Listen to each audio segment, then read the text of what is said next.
तो आप emotional intelligence topic बड़ा इंपॉर्टेंट टॉपिक है। हेडलाइन डाल लो आप, संवेगात्मक बुद्धि।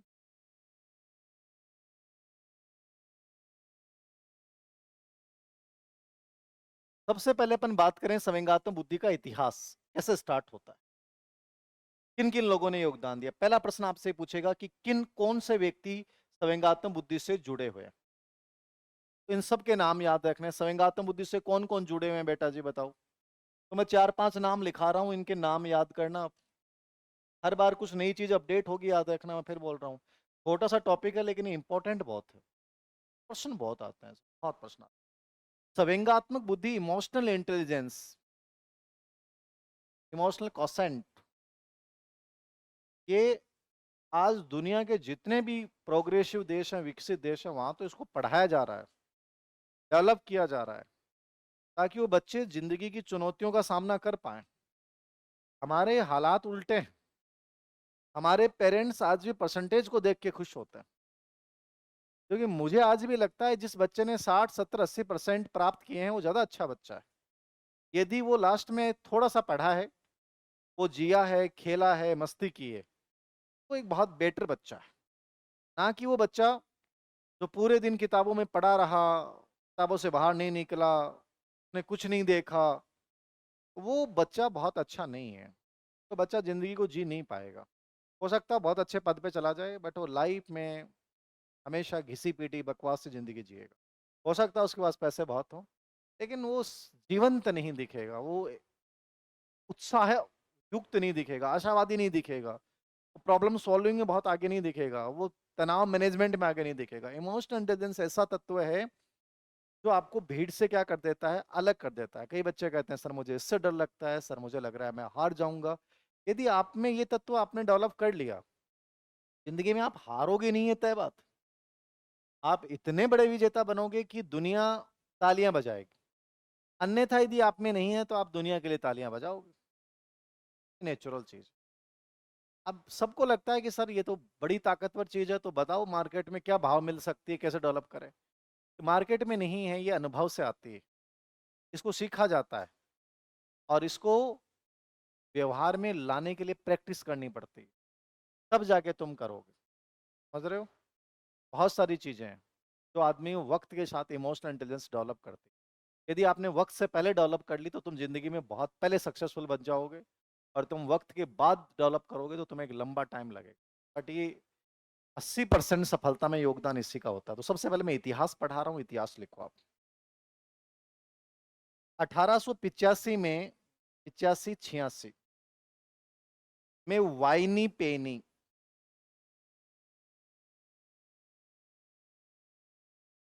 एक रिसर्च पेपर लिखा था, स्टडी ऑफ इमोशन। बेटा जी क्या लिखा था, स्टडी ऑफ इमोशन में सर्वप्रथम संवेगात्मक बुद्धि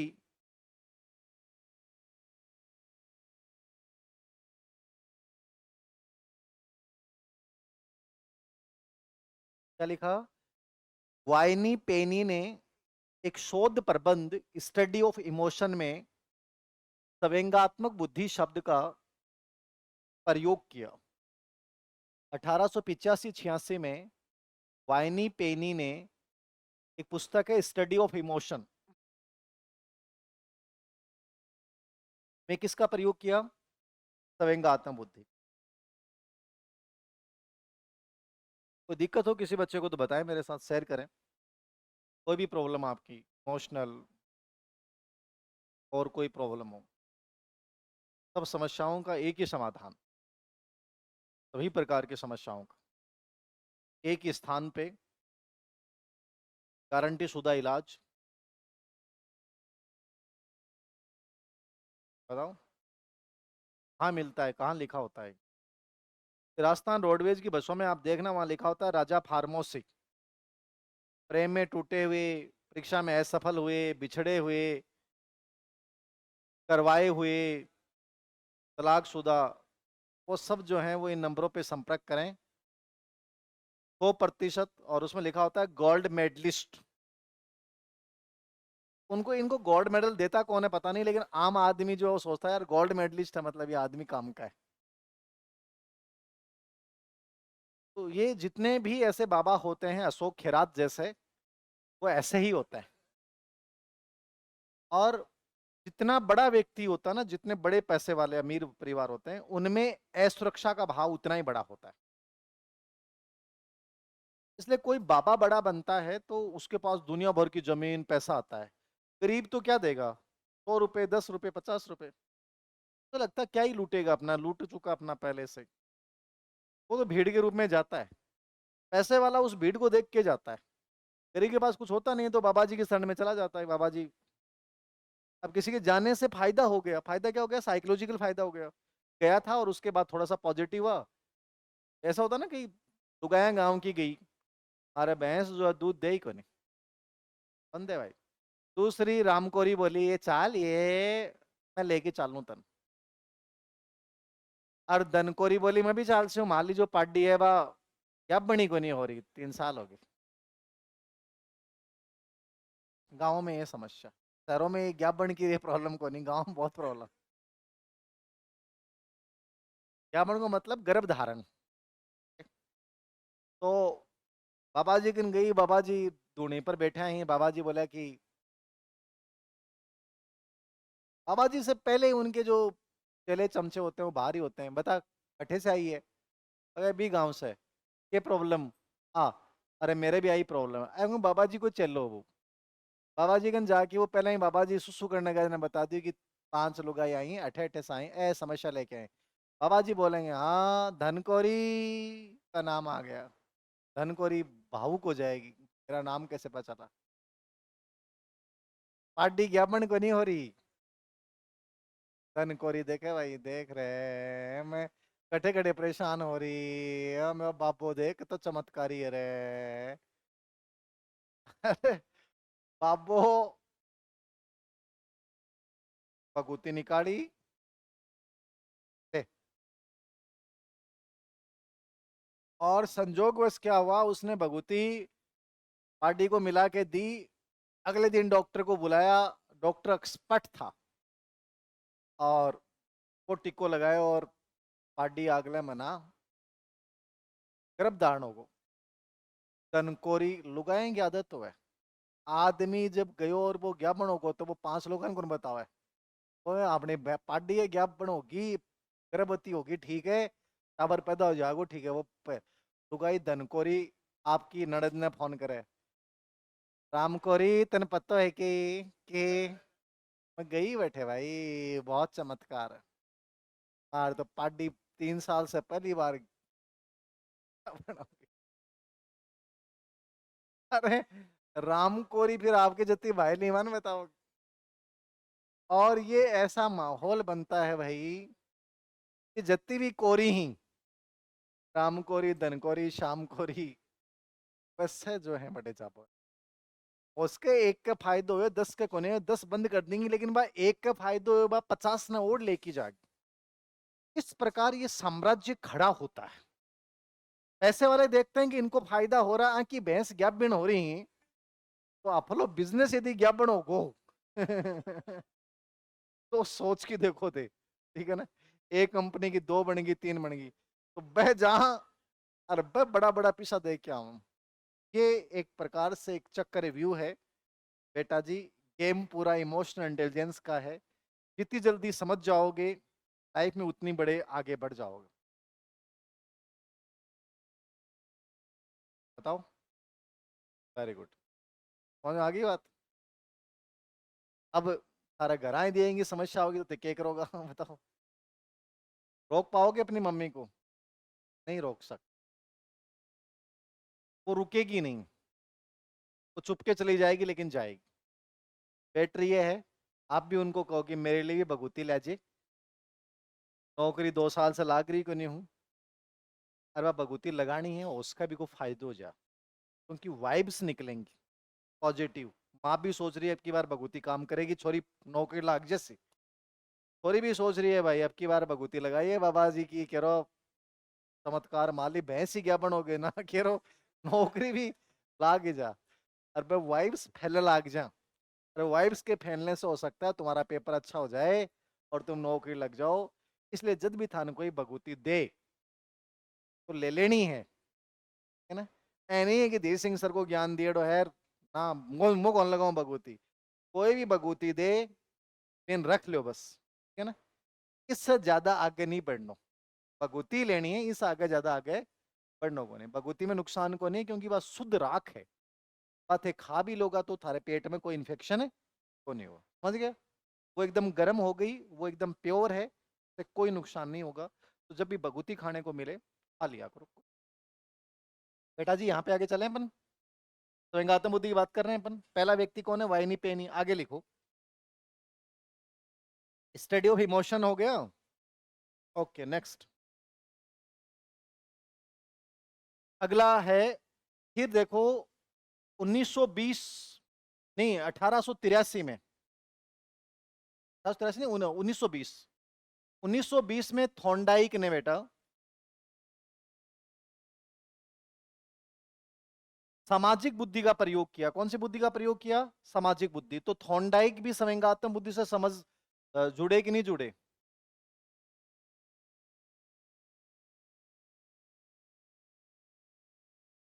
1920 में थॉर्नडाइक सामाजिक बुद्धि। विश्वास की बात होती है बेटा मीनू, की तरजीह होते हैं कि नहीं होते हैं। आप विश्वास करोगे तो सब कुछ है, ना करो तो कुछ भी, केवल विश्वास का गेम। मैंने जो चीजें बोली हैं, साइंटिफिक जाओगे तो कुछ भी नहीं है, मनोवैज्ञानिक जाओगे तो उसमें केवल वाइब्स का गेम है, और बाकी चीजों की तरफ से जाओगे तो सब चीजें हो जाएंगी। तुम्हारे पे डिपेंड करेगा और कुछ। डन, लिख लिया। ये इससे जुड़ा हुआ एक प्रश्न आया हुआ है, सामाजिक बुद्धि। इस सामाजिक बुद्धि से संवेगात्मक बुद्धि डेवलप होती है। फिर 1983 में बेटा जी एक व्यक्ति आया था, बताओ कौन था? Harvard gardener. हार्वर्ड गार्डनर ने जो बहुबुद्धि का सिद्धांत दिया है, कौन सिद्धांत दिया है? बहुबुद्धि का। इसमें दो बुद्धि बताई है, कौन कौन सी? अंतः व्यक्तिक बुद्धि, इंट्रापर्सनल, और अंतर्वैयक्तिक बुद्धि। इनका संबंध किससे माना जाता है? संवेगात्मक बुद्धि से। तो ये दूसरा इंपॉर्टेंट बिंदु लिखो, विकास क्रम में दूसरी कड़ी है। 1983 में गार्डनर के बहुबुद्धि सिद्धांत, 1983 में गार्डनर के बहुबुद्धि सिद्धांत में अंतःवैयक्तिक और अंतर्वैयक्तिक बुद्धि के प्रकार बताए गए। अंतःवैयक्तिक और अंतर्वैयक्तिक बुद्धि के प्रकार बताए गए।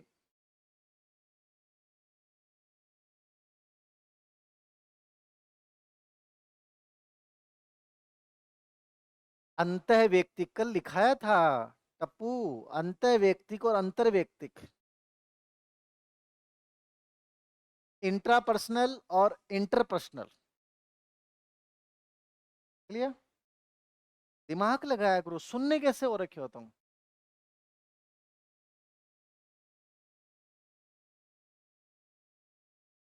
अंतःवैयक्तिक और अंतर्वैयक्तिक, इंट्रापर्सनल और इंटरपर्सनल। क्या होता है? अंतर्वैयक्तिक अपने आप को जानना, अंतर्वैयक्तिक दूसरों को जानना, भावनाओं का प्रबंध, दूसरों की भावना प्रबंध करना। ये दोनों संवेगात्मक बुद्धि के सबसे इंपॉर्टेंट कारक होते हैं। तो दूसरा महत्वपूर्ण योगदान किसका हो गया बेटा? Harvard gardener. आगे बात समझ में। पहला वाइनी पेनी इंपॉर्टेंट नहीं है, थॉर्नडाइक इंपॉर्टेंट है, सामाजिक बुद्धि संवेगात्मक बुद्धि से रिलेवेंट है, फिर ये रिलेवेंट है। 3 नंबर पे 1985 में स्टर्नबर्ग ने जो व्यवहारिक बुद्धि बताई, कौन सी बुद्धि बताई? व्यवहारिक। इसको संदर्भ बुद्धि भी कहते हैं, याद रखना।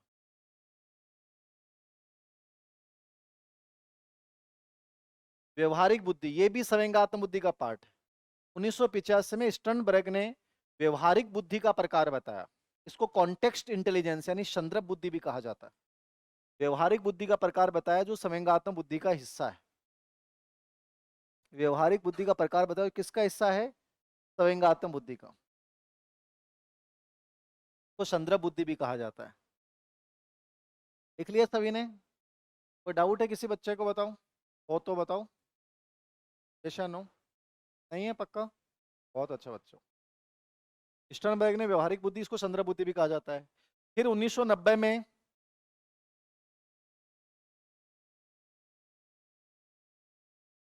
जॉन मेयर व पीटर सेलोवी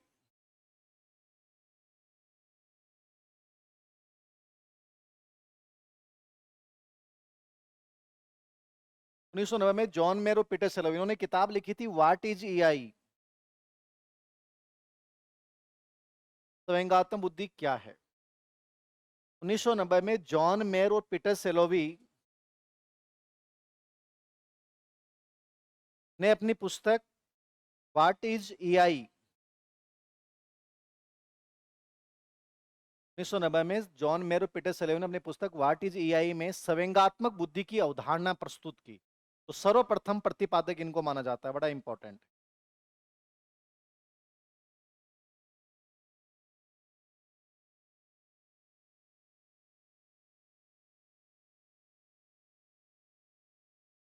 क्या लिखा? जॉन मेयर पीटर सेलोवी ने 1990 में अपनी पुस्तक व्हाट इज ईआई में संवेगात्मक बुद्धि की सर्वप्रथम अवधारणा दी।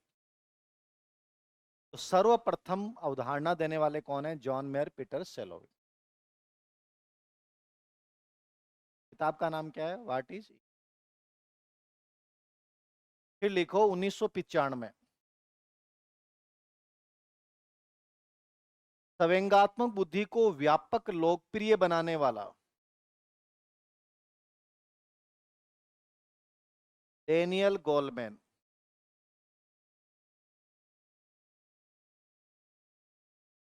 1995 संवेगात्मक बुद्धि को व्यापक लोकप्रिय बनाने वाले कौन थे? Daniel Goleman. 1995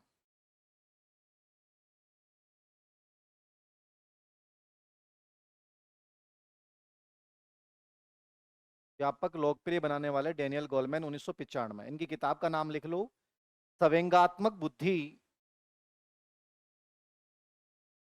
संवेगात्मक बुद्धि बुद्धि लब्धि से अधिक महत्वपूर्ण क्यों? संवेगात्मक बुद्धि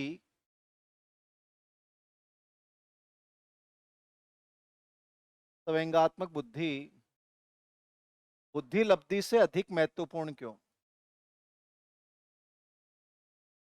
अधिक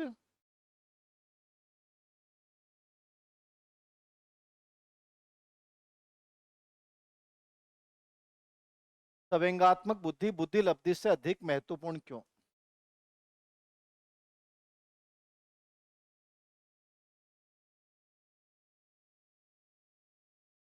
संवेगात्मक बुद्धि बुद्धि लब्धि से अधिक महत्वपूर्ण किसी किताब है? जॉन मेयर पीटर्स, इसकी डेनियल गोलमैन। ये बहुत गजब की किताब है, पढ़नी चाहिए सब बच्चों। बस इमोशनल इंटेलिजेंस जो आपका इंटेलिजेंस कॉसेंट है, आपका बुद्धि लब्धि है, उससे इतना स्ट्रॉन्ग क्यों है? ये क्यों चाहिए हमें स्ट्रॉन्ग? पूरी जिंदगी में क्यों जरूरी है? बहुत बड़ी बात बोली।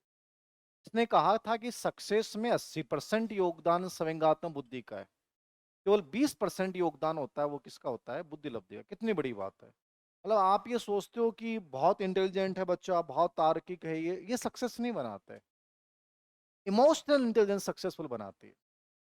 चीजों को पाने की तलब, ललक, डटे रहना, घबराना नहीं, डर विहीन बन जाना, हर समस्या का समाधान पे ध्यान केंद्रित करना, हमेशा पेशेंस रखना, आशावादी बनना, जीवन में कभी भी दूसरों के सामने तुरंत प्रतिक्रिया नहीं देना, इमोशनल इंटेलिजेंस सिखाती है आपको।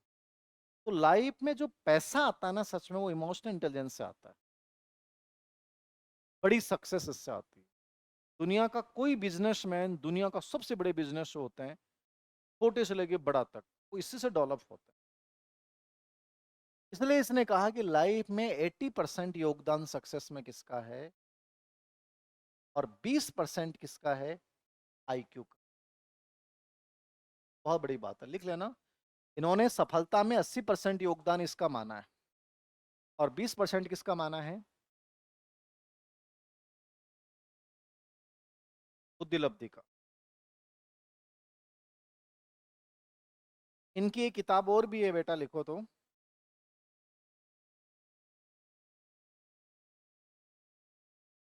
एक किताब और भी लिखी थी इन्होंने, ये भी एग्जाम में आई है, वर्क विथ इमोशनल इंटेलिजेंस, संवेगात्मक बुद्धि के साथ कार्य। ये किताब और भी है, संवेगात्मक बुद्धि के साथ कार्य।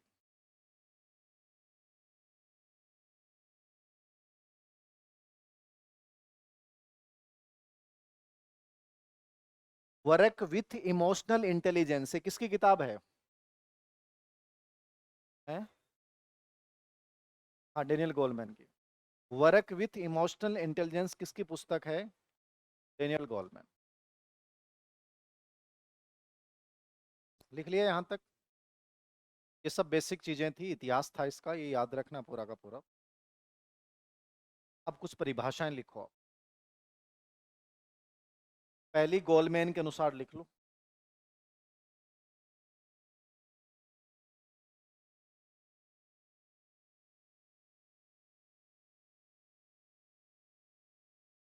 गोलमैन,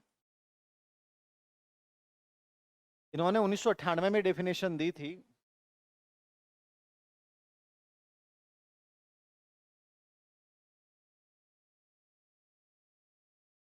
संवेगात्मक बुद्धि, संवेगात्मक बुद्धि अपनी तथा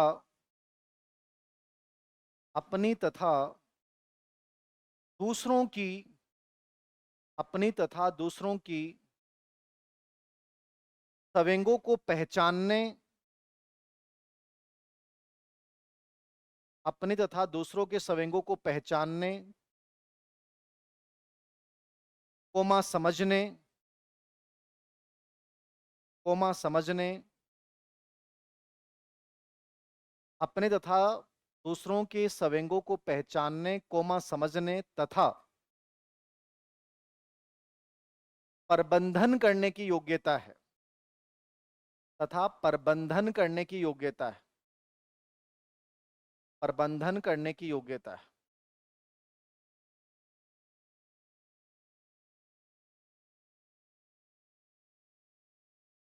लिख लिया? याद रखना। दूसरी परिभाषा जॉन मेयर और पीटर सेलोवी।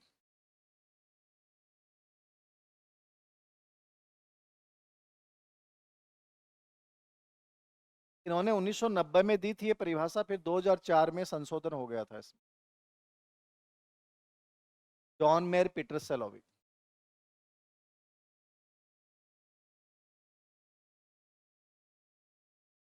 पीक्यू बेटा जी फैक्टर की बहुत सारी चीजें होती हैं, एस तो हो ही नहीं सकता ही। जॉन मेयर, पीटर सेलोवी 1990, 2004 में संशोधन हुआ था। लिखो, संवेगात्मक बुद्धि वह योग्यता है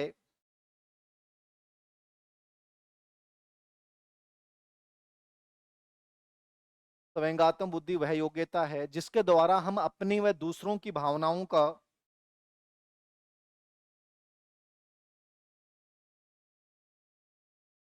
अपनी व दूसरों की भावनाओं का तार्किक रूप से संचालन करते हैं,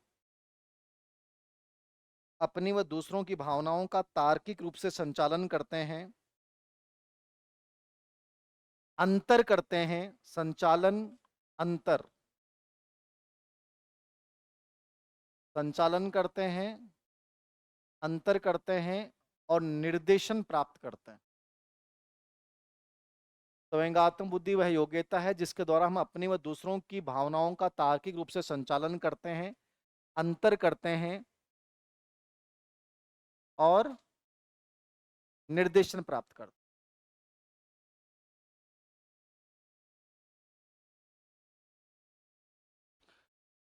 तीसरी और अंतिम परिभाषा रेयूबेन बार। ये पहली बार क्लास में लिखा रहा हूं बट ये अच्छी है।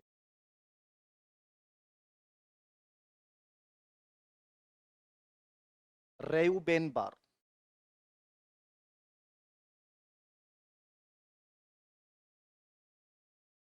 संवेगात्मक बुद्धि 2002 में दी थी इसने। संवेगात्मक बुद्धि गैर संज्ञानात्मक योग्यताओं का समूह है। गैर संज्ञानात्मक योग्यताएं मतलब संज्ञानात्मक योग्यता से डिफरेंट है ये वर्ड सबसे इंपॉर्टेंट। गैर संज्ञानात्मक योग्यताओं का समूह है। गैर संज्ञानात्मक योग्यताओं का समूह है जो पर्यावरण की मांग और दबावों का पर्यावरण की मांग और दबावों का सामना करने के योग्य बनाती है। पर्यावरण की मांग और दबावों का सामना करने के योग्य बनाती है। पर्यावरण की मांग और दबावों का सामना करने के योग्य बनाती है। इसने कहा है बेनबा। तीन डेफिनेशन लिखाई हैं, तीनों इंपॉर्टेंट। हेडलाइन डालो, संवेगात्मक बुद्धि की विशेषताएं या प्रकृति। प्रकृति क्या है, विशेषताएं क्या है? पहली चीज, क्या ये संवेगात्मक बुद्धि संज्ञानात्मक बुद्धि के समान है, यस या नो? उससे डिफरेंट है, उससे फ्रीडम है, या रिलीवेंट है? बताओ आप। पहला प्रश्न ये पूछा गया है। अलग स्वतंत्र है, याद रखना। इमोशनल इंटेलिजेंस फ्रीडम है एकदम। हो सकता है जिसमें संज्ञानात्मक बुद्धि हो उसमें ये हो ही नहीं, और जिसमें ये हो उसमें संज्ञानात्मक बुद्धि हो ही नहीं। समझ आ गई बात? ये जन्मजात है, अर्जित है? ये अर्जित है, अनुभव के साथ बढ़ती है। और बताओ। ये डिफरेंस करने की योग्यता है, ये अंतर बता देगी तुम क्या हो, कैसे हो, तुम सब में अंतर कर देगी। ये संवेगात्मक बुद्धि है। अनुभव प्रशिक्षण का प्रभाव पड़ेगा ना संवेगात्मक बुद्धि पे। मैंने कहा डेवलप होगी ना, लगातार, कभी रुकेगी नहीं, जिंदगी भर चलती रहेगी, सतत निरंतर। लिख लो ये सब विशेषताएं। यह बुद्धि लब्धि से स्वतंत्र होती है। यह बुद्धि लब्धि से स्वतंत्र होती है। तब आईक्यू से फ्रीडम। ये आईक्यू से क्या होती है? स्वतंत्र।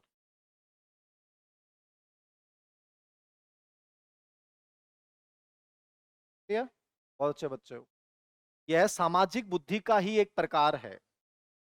का प्रकार है ये? सामाजिक बुद्धि का प्रकार। यह सामाजिक बुद्धि का एक प्रकार। ठीक है? नंबर 3, ये,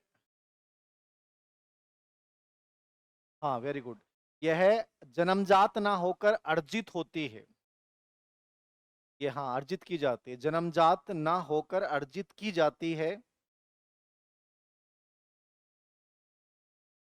तथा अनुभव के साथ निरंतर बढ़ती है। अनुभव के साथ निरंतर क्या होती है? बढ़ती है। कौन सी बुद्धि? Emotional intelligence. जबकि आपकी जो आईक्यू है वो तो निर्धारित समय बाद रुक जाएगा, ये कभी रुकेगी? जैसे जैसे आगे बढ़ते जाओगे वैसे डेवलप होती जाएगी। इसलिए बूढ़े लोगों में ज्यादा पाई जाती है। परेशान नहीं होते, दुखी नहीं होते। आदमी एज के साथ शांत होता जाता है, आपने देखा है। आदमी शुरुआत में बहुत एग्रेसिव होता है, बहुत क्रोध आता है, आक्रामक होता है, फिर धीरे धीरे वो एकदम ठंडा होता जाता है। उसे चीजों का अलग लेवल समझ में आता है, के साथ कैसे बिहेवियर करना समझ में आता है, बहुत सारी चीजें। तो वो आयु के साथ डेवलप होती है। इमोशनल इंटेलिजेंस बढ़ती जाती है, हमेशा घटेगी नहीं, बढ़ेगी इमोशन। नेक्स्ट लिखो, यह विचारों में विभेदन करने की योग्यता है। यह विचारों में विभेदन करने की योग्यता है। विचारों में विभेदन करने की योग्यता है।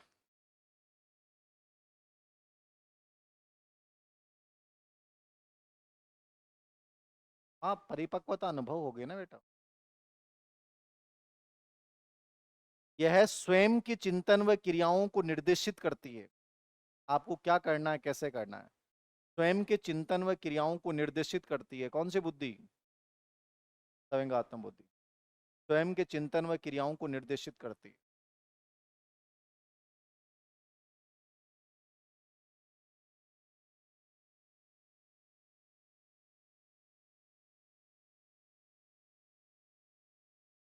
यह भावनाओं का प्रबंधन करने की योग्यता है।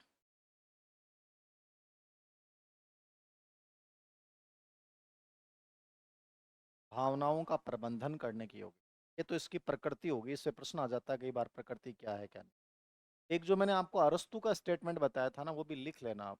भूल जाऊंगा, अरस्तु ने क्या कहा था। ये मैंने पहली बार आज पढ़ा।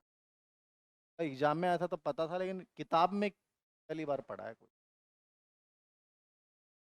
अरस्तु ने बहुत अच्छी बात बोली इमोशनल इंटेलिजेंस पे।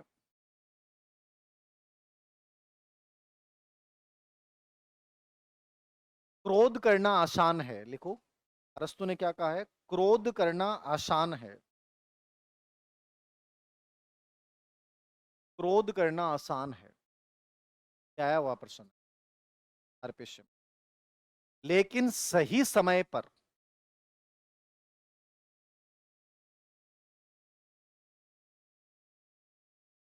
सही समय पर, सही परिमाण में, परिमाण मतलब मात्रा, परिमाण,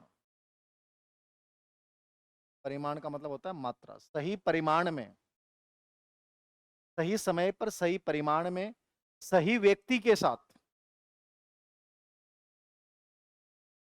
एक वर्ड और बोला था मैंने, सही स्थान। हाँ, सही व्यक्ति के साथ, कोमा सही स्थान तथा सही तरीके से व्यक्त करना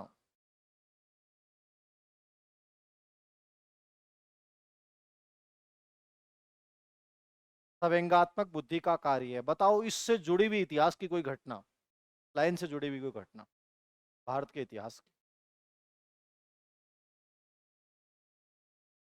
जिसने इस परिभाषा को अपनी लाइफ में पूरा फॉलो किया।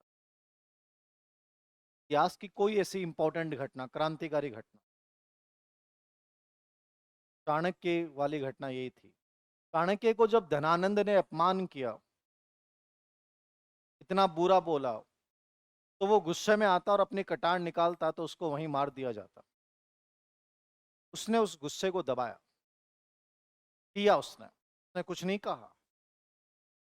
ये सब बातें अलग हैं कि उसने वहां कहा कि मैं देखना अब अखंड भारत का निर्माण करूंगा, तेरी औकात क्या, ऐसा कुछ नहीं बोला। चुप रहा हो। अरे बोल, राजा के सामने आप कौन बोलेगा भाई? राजा जब दम्भ में हो, घमंड में हो, वहां बोलोगे तो आपकी गर्दनें काट दी जाएंगी। चाणक्य को पता था यहाँ कुछ मत बोलो। चाणक्य चुपचाप मौन हुआ और झुका, प्रणाम किया और निकल गया। और वहां से निकल रहा था तो अपने उस गुस्से को पेल रहा था वो, कि गुस्सा निकलेगा लेकिन सही जगह पे निकलेगा, सही समय पे निकलेगा। और वो पूरा का पूरा उसने चंद्रगुप्त को तैयार करने में लगा दिया सब। और ऐसे थोड़ी है कि तुरंत चंद्रगुप्त को हमला करवा दिया था, नहीं। सही वक्त का इंतजार किया, जब तक सेना तैयार नहीं हो गई, चंद्रगुप्त में मेच्योरिटी नहीं आ गई। और जब लगा कि धनानंद इस समय कमजोर पड़ रहा है, यूनानी जो है वो कमजोर पड़ रहे हैं, उस समय धनानंद पे आक्रमण करना, यूनानियों को आक्रमण करके बाहर निकालना, इस प्रकार से पूरा प्लानिंग करके जो एक भारत का पहला केंद्रीकृत साम्राज्य स्थापित करता है चंद्रगुप्त मौर्य के नेतृत्व में, वो इमोशनल इंटेलिजेंस का प्रतीक था। जब तुम्हें कोई अपमान करे तो उस समय कुछ मत बोलो, मौन हो जाओ, वेट करो, इंतजार करो सही समय का। तो चाणक्य से ज्यादा संवेगात्मक बुद्धि का प्रतिनिधित्व भारत के इतिहास में कोई नहीं करता। यदि आप चाणक्य की नीतियां पढ़ लोगे तो आप इमोशनल इंटेलिजेंस की बहुत सारी गहराइयां समझ जाओगे। आगे बात समझ में? कोई डाउट है किसी बच्चे को तो बताओ। क्लियर है? आगे बढ़ें।